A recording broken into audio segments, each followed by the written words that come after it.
సాయిబాబా ముస్లిం వ్యక్తిని ఆయన్ను చాంద్ మియా అని పిలిచేవారని మసీదులో నివసించారని కొంతమంది వాదిస్తారు. మరికొందరేమో ఆయన మహిమాన్వితుడు అని చెప్తూ ఉంటారు. సాయిబాబా విగ్రహాలను సనాతన ధర్మ దేవాలయాల్లో పెట్టకూడదని కొందరు తేల్చి చెప్తున్నారు. గతంలో శంకరాచార్య స్వరూపానంద సరస్వతి కూడా సాయిబాబా దేవుడు కాదని, ఆయన్ను పూజించడం హిందూ ధర్మానికి విరుద్ధమని వ్యాఖ్యానించడం వివాదాస్పదమైంది. భక్తి అనేది నమ్మకం, నిధులు అనేది బాధ్యత.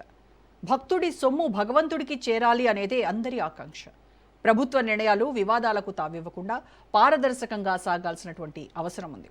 రైట్, ఈ వివాదంపైనే ఇవాళ మన డిబేట్లో కూడా మాట్లాడదాం. డిబేట్లో పార్టిసిపేట్ చేస్తున్నారు టీడీపీ నాయకులు కంచర్ల విజయభాస్కర్ గారు అండ్ వైఎస్ఆర్సీపీ నాయకులు చిట్టా విజయభాస్కర్ రెడ్డి గారు అండ్ హిందూ ధార్మిక పీఠం వ్యవస్థాపక అధ్యక్షులు విజయ్ కుమార్ శర్మ గారు మనతో జాయిన్ అయ్యారు. ప్రస్తుతం నమస్కారం అండి శర్మ గారు, విజయభాస్కర్ గారు, విజయభాస్కర్ రెడ్డి గారు. రైట్, ముందుగా కంచెల విజయభాస్కర్ గారితో మాట్లాడదాం. విజయభాస్కర్ గారు, మంత్రి ఆనం రామనారాయణ రెడ్డి శ్రీవాణి ట్రస్ట్ బోర్డుకు సంబంధించి ఆ నిధులు హిందూ ధర్మ ప్రకారం ధర్మశాస్త్రాల్లో ఏదైతే పౌరాణిక ఆగమ శాస్త్రం ప్రకారం కట్టినటువంటి ఆలయాలకి మాత్రమే నిధులు వెళ్తాయి, అలా కట్టేటువంటి వాటికి మాత్రమే శ్రీవాణి నిధులను మేము ఇస్తాము. తర్వాత షిరిడి సాయి ఆలయాల్లో హైందవ శాస్త్ర ప్రమాణాల ప్రకారం వైదిక కార్యక్రమాలు అనేవి జరగవు కాబట్టి షిరిడి సాయిబాబా ఆలయాలకు నిధులు, శ్రీవాణి నిధులు మళ్లించేటువంటి అవకాశం లేదు అని ఆయన చెప్పడం ఇవాళ ఒక పెద్ద చర్చకు దారితీసింది. ఇది మత విద్వేషాలు రెచ్చగొట్టేటువంటి ఒక స్టేట్మెంట్ అని కొందరు, దీనివల్ల రాజకీయ ప్రయోజనం పొందాలని చూస్తోంది కూటమి ప్రభుత్వం అని ఇటు ప్రతిపక్షాలు కూడా విమర్శిస్తూ ఆరోపిస్తున్నటువంటి పరిస్థితి. ఏం చెప్తారు మీరు? ఇప్పుడు మీరు చెప్పిన విషయాలు ప్రకారం ఈ రాజకీయ వైషమ్యాలు తలెత్తడానికి లేకపోతే మత విద్వేషాలు పెంచడానికి మాత్రం కాదు. ఎందుకంటే కామన్ గుడ్ ఫండ్ అని తిరుమల తిరుపతి దేవస్థానం ఇప్పుడు కొత్తగా శ్రీవాణి ట్రస్ట్ బోర్డు తరఫున నిధులు రిలీజ్ చేయడం అనేది ఇప్పుడు, కానీ ఎప్పుడో టీటీడీ బోర్డు ఆవిర్భవించినప్పటి నుంచి కామన్ గుడ్ ఫండ్ నిధుల పేరుతో జీర్ణోద్ధరణ కోసం కానీ నూతన దేవాలయాల నిర్మాణానికి కానీ తిరుమల తిరుపతి దేవస్థానం విద్యుత్కంగా సహాయపడుతుంది. అదేవిధంగా కళ్యాణ మండపాలకు కూడా, అదేవిధంగా ఇంకా మండపాల నిర్మాణానికి, అదేవిధంగా విగ్రహ ప్రతిష్టలకి, అదేవిధంగా ఇంకా జయగంటల కోసం, ధ్వజస్తంభాల కోసం, ఇదే విధంగా స్థలాల సేకరణ, ఇవన్నీ తిరుమల తిరుపతి దేవస్థానం వైదిక ధర్మాన్ని కాపాడడానికి, అదేవిధంగా మన పురాణాల ఇతిహాసాల ప్రకారం హైందవ ధర్మ పునరుద్ధరణకు సంబంధించిన కార్యక్రమాల్లో భాగంగా నిత్యకృత్యంగా ఈ కార్యక్రమాల్లో నిరంతరం నిమగ్నమై ఉంటుంది టీటీడీ బోర్డు. అంటే విదేశాల్లో, అదేవిధంగా స్వదేశంలో, ఇతర రాష్ట్రాల్లో కూడా ఈ యొక్క నిర్మాణ బాధ్యతలు తలెత్తుకొని ఆ కార్యక్రమాలు చేపడుతూ ఉన్న విషయం అందరికీ తెలుసు. అయితే సిద్ధి సాయిబాబా గారు మీరు చెప్పినట్టు కోట్లాది భక్తుల విశ్వాసం పొందిన మహోన్నతమైన వ్యక్తి. ఆయన అతి మనుష్య శక్తిగా అందరూ భావిస్తారు. అదేవిధంగా మనకి సిద్ధి సాయిబాబా గారు కాకుండా ఇంకా భక్త తొక్కారాం ఉన్నాడు, అదేవిధంగా పురంధరదాస్ ఉన్నాడు, అదేవిధంగా మనకి మేరాభాయ్ ఉన్నది. అదే ఆంధ్రప్రదేశ్ లో వీర బ్రహ్మేంద్ర స్వామి గారి కాలజ్ఞానం ఏమి జరిగినా బ్రహ్మం గారు ఎప్పుడో చెప్పారంటారు.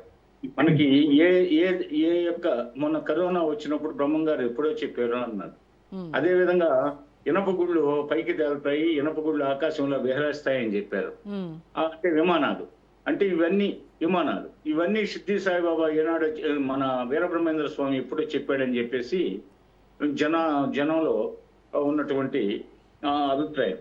ఇలాంటి అభిప్రాయాల నేపథ్యంలో వీరబ్రహ్మేంద్ర స్వామి అయితేమి, అట్లాగే మనకు బాపట్ల సమీపంలో జిల్లెళ్ళమూడి అమ్మవారు ఉంది. హలో, బాపట్ల సమీపంలో జిల్లెళ్ళమూడి అమ్మవారు ఉంది. ఆమె దగ్గరికి దేశ విదేశాల నుంచి భక్తులు తండోపతండాలుగా వచ్చేవాళ్ళు. ఆమె స్వర్గస్థులు అయ్యారు. అదే విధంగా మనకి చిత్తూరు జిల్లాలో మౌనస్వామి అని చెప్పి ఆయన దగ్గరికి వేలాది మంది భక్తులు రాకపోకలు సాగించేవాళ్ళు. అదే విధంగా కర్ణాటకలో, తమిళనాడులో, దేశంలో నలుమూలల్లో అనేక మంది భక్తులు ఆయా రాష్ట్రాల్లో మన్నలు అనుకుంటున్నారు. కాకపోతే భక్తుల సంఖ్యలో తేడా అంతవరకే. అయితే సిద్ధి సాయిబాబా వీళ్ళలో శిఖరాగ్రంలో ఉన్నాడు. భక్తుల్ని ఆకర్షించడంలో భక్తులు యాత్రికులు అధిక సంఖ్యలో పాల్గొనడం అనేది సిద్ధికి నిత్యనూతనంగా జరుగుతుంది. అయితే మనకి హిందూ దేవుళ్ళు మనకి అవతార పురుషులు ఉన్నారు, దశావతారాలు ఉన్నాయి. వాటికి సంబంధించి సాక్షాత్తు వెంకటేశ్వర స్వామిని కలియుగ దైవంగా భావిస్తున్నాం. అంటే ఇప్పుడు అదేవిధంగా అష్టాదశ శక్తిపీఠాలు ఉన్నాయి, అదేవిధంగా మనకి జ్యోతిర్లింగాలు ఉన్నాయి. ఇప్పుడు శివుడు జ్యోతిర్లింగాల్లో భాగం, అదేవిధంగా అష్టాదశ శక్తిపీఠాలు, దుర్గాదేవి, వీళ్ళందరూ అంటే అనేక రూపాలు. అట్లాగే మనకి దశావతారాలకు సంబంధించి కారణ సో జన్మలు, దశావతారాలకి సంబంధించినటువంటి దేవుళ్ళు వీళ్ళందరికీ కూడా గుడి కట్టుకోవడానికి శ్రీవాణి ట్రస్ట్ నిధులను మళ్లించడానికి కూటమి ప్రభుత్వం అంగీకరిస్తోంది. వేరేస్ మీరు చెప్పినటువంటి వీరబ్రహ్మేంద్ర స్వామి కావచ్చు, మీరాబాయి కావచ్చు, భక్త తుకారం కావచ్చు, జిల్లెలమూడి అమ్మవారు కావచ్చు, వీళ్ళందరినీ ఆ కోవలోకి చేర్చలేము. కాబట్టి వీటి జాబితాలోనే షిరిడి సాయిబాబా ఆలయం కూడా ఉంటుంది. వాటికి ఎట్టి పరిస్థితుల్లోనూ శ్రీవాణి నిధులను మళ్లించేది లేదు అని మీరు తెగేసి చెప్తున్నారు, అంతే కదా? అయితే మీరు ఒక్క నిమిషం విజయభాస్కర్ గారు, మీరు చెప్పినటువంటి వీరబ్రహ్మేంద్ర స్వామి కానీ, మీరాబాయి కానీ, భక్త తుకారం కానీ, వీళ్ళెవరికి కూడా ఈ స్థాయిలో గుళ్ళు లేవు. సాయిబాబా మీకు తెలుసు, సాయిబాబా గుడి లేని ఊరు అనేది ఇప్పుడు లేకుండా ఉంది. ప్రజెంట్ సిచ్యువేషన్ చూస్తే సాయి ఇంట్లో కూడా, ప్రతి ఒక్క ఇంట్లో కూడా సాయి అనేటువంటి పేరు లేకుండా కూడా ఎవరు ఉండట్లేదు. అంతలాగా ప్రాచుర్యం పొందినటువంటి ఈ గుడిని ఎందుకు వివక్ష చూపిస్తున్నారు అనేటువంటిది ఇటు సాయి భక్తులు అడుగుతున్నటువంటి ప్రశ్న ప్రభుత్వాన్ని. అంటే ఇప్పుడు ఎలా ఉంటుందంటే, మనకి ఇప్పుడు మనం ప్రపంచ స్థాయిలో మనం కార్ల్ మార్క్స్ ని గౌరవిస్తాం, లెనిన్ ని గౌరవిస్తాం, అదేవిధంగా మనం అబ్రహాం లింకన్ ని గౌరవిస్తాం, జాన్ ఎఫ్ కెనడీని గౌరవిస్తాం, అదేవిధంగా మనం ఇంకా చాలా మంది రాజకీయ మహా వ్యక్తులను గౌరవిస్తాం, అదేవిధంగా ప్రవక్తలు గౌతమ్ బుద్ధుడిని, అదేవిధంగా వర్ధమాన మహావీరుడు లాంటి వాళ్ళని గౌరవిస్తాం. అంటే స్థాయి భేదాలు ఉంటాయన్నమాట.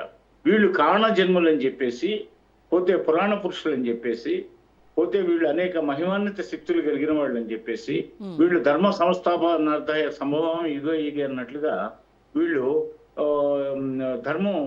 ధర్మానికి జ్ఞాని కలిగినప్పుడు, అధర్మం తలెత్తినప్పుడు ధర్మ పరిరక్షణ కోసమే వీళ్ళు కారణ జన్మలుగా జన్మిస్తారని చెప్పేసి, అలా కలియుగంలో వెంకటేశ్వర స్వామి దైవంగా వెలసిల్లాడని చెప్పేసి ఆ నమ్మకంతోనే భక్తులు కోట్లాది మంది ప్రతి సంవత్సరం రాకపోకలు సందర్శిస్తున్నారు. దానికి సంబంధించి వెంకటేశ్వర స్వామి గుడికి వచ్చిన వాళ్ళు హుండీలో భారీ ఎత్తున నిధులు వేస్తున్నారు.